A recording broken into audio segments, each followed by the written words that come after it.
Hello everyone, this is a Sound Leisure sound pod. Touchscreen jukebox, 19 inches across the screen. And I have noticed online lately there's a lot of people selling digital jukeboxes, but you have to be very wary. Make sure they've actually got touchscreens. I've seen quite a few which there's like a keyboard stuck on a self-adhesive pad on the side, or you have to use a keyboard. These are completely the same as what's in your local pub. It's got the same software in it, it's the same computer. The computers have been literally reworked, so they've got new fans in them and new SSD hard drives, 500 gigabytes. There's roughly 85,000 songs. Actually, there's over 85,000 songs now, probably more like 87. So as you can see, these have got you've got different choices here. These are your categories,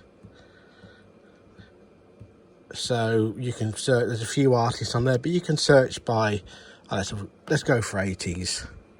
So the next screen on the 80s, you want to view all, or you can go to a specific one, but I'm just going to go to view all, and then you can screen across all these different 80s songs. Or you can do a thing here, sort A to Z. So say if you're looking for, I don't know, something begin with R, click R. And if you want to play something, click that. You've got a choice of playing it or cancelling it. So these aren't wired to speakers at the moment because YouTube will just take the video down.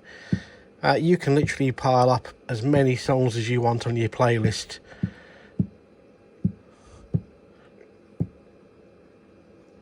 You can, if you get lost in the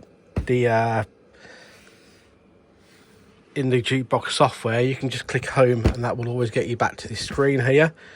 There's this DJ feature here which allows you to change your playlist you're playing or reject a song. Again, to get back to the normal jukebox, just press that there. And on different versions you can decide if you want this on your version of the software. There's a menu button and a reject button here. Normally with the reject button, you have to have one on either a push button on the side of the cabinet or on the wired remote control if you have the commercial amplifier. But this allows you to reject the song just by pressing it there. And the menu button goes into the whole menu, which you can change stuff, which you probably don't need to go into. I'd probably say if this is going in a house where, you and the family are using it and nobody else, have them buttons on the software. If not, just, if you have lots of people in your man cave or whatever, I would leave them off if I was you. But I can do that before the jukebox is collected. It's only a question of changing something in the software. There's another way you can search. Press the search button. You can either search by artist or title. So you can go to artist. Let's look up, I don't know. So I'm starting to type Beatles and it's a first choice come up. So you can just there press the Beatles. Wait a few seconds. And it will show all the Beatles songs that are on here. And as you can see down here, it actually says there's 451 Beatles songs on here. So there's quite a few pages. There's 35 pages. So again, if you want to play anything, there you go. Click play. Or if you press something and you don't want to listen to it, you just press cancel. It's really, really easy. So going back home, you got the jukebox singles charts, which is the most common records currently played on jukeboxes. You can go minus a week. And it does go back quite a long way, to be honest with you. Or you can go back home and there's the album charts. So it's got things on here like the new Rod Stewart album. Of course, albums get reissued all the time, like Legend, Bob Marley, the whole of that's in there. So if you want to play a song, click it, hit play, and there it is. Go back to the albums. And again, with this, you can go back. Again, quite a long while, to be fair. So there's plenty of stuff here for everybody. Now, these jukeboxes, if you want to update them, they do need a subscription from SoundNet, which they also do a home use only subscription. But these jukeboxes don't time out. You can just use this with the songs that are in here, you know, literally for as long as you own the jukebox. Or somebody else owns it for that matter. But, you know, if you're like me, who is probably not too much into modern music, this doesn't bother me at all. I'm happily playing the 70s, the 80s stuff. So I've just gone into 70s. You can look, well, you want 70s disco, click that, and that's all your pages and pages of disco songs. If you want to play one, click play. It's really, really simple.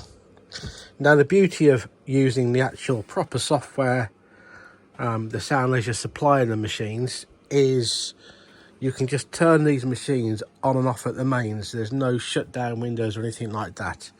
But what they do is they take a while to start up. They probably take 15-20 minutes to boot up, which is perfectly okay.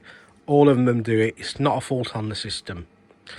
But like I said, these are really nice looking jukeboxes. The dimensions on these, I'm going to give it you in inches because I've just told you it's a 19-inch touchscreen.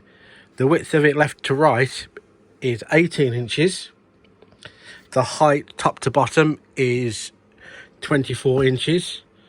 And the depth off the wall, when you got it on the wall bracket, is actually 7 inches. So, like I say, it's really compact. There is an inbuilt amplifier in there. And you have several upgrades you can choose. You can actually choose to have a Bluetooth amplifier fitted rather than the commercial amplifier that's in there, which allows you to connect to your phone and play stuff in there. You can also have a coin mechanism fitted. So if you do want to put this in a purple or whatever, you can have it so it works off coins as well as on free play. At the moment, it's on free play. You can, but I'd say if you end up buying your own jukebox, you take all the money off it, which is great if you want to operate it. But again, if you need new songs on there, you'll have to subscribe to some kind of updates on it. But if you phone SoundNet, they'll give you all that information. But just to repeat, these do not time out. There's just a key on the side of the jukebox there you open to get into the juke, and it hinges on the left hand side.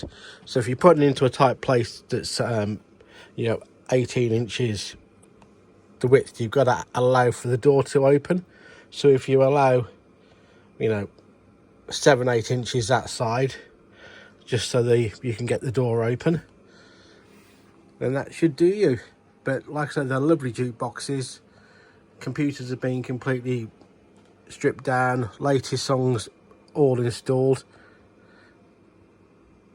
So any questions, please ask me on Facebook Marketplace or eBay or whatever. But yeah, here you go then. That's plenty for you to be getting on with.